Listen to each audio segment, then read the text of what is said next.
And it's also a professional pleasure and privilege in light of the goals that the Cincinnati United Way have laid out. What is striking to an economist about these goals, and they are indeed bold goals, is that they go to the very heart of what makes standard of living rise in an economy. Now, things like education and health, of course, are valuable in and of themselves,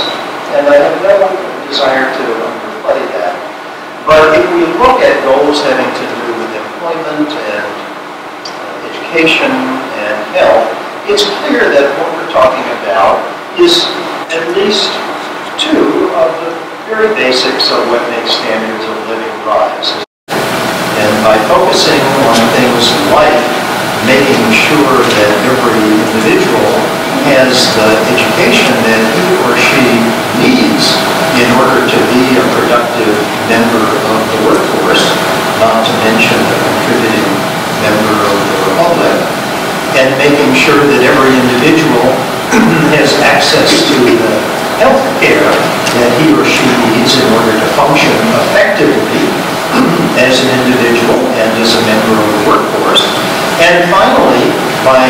making sure that everybody who would like to work in the productive labor force has the opportunity to do that in a way that earns a decent living, what the United Way is doing here is contributing to the makings of economic growth in a way that is sustainable over long periods of time. Remember, the move toward free public education through 8th grade, which was really enacted in the 1850s, 60s, and 70s, and then the move toward free public education through high school, was not just about the education. It was about achieving political, social, societal goals. And the conclusion was that the education was the device that was going to be used in order to make this happen. I don't see why preschool education today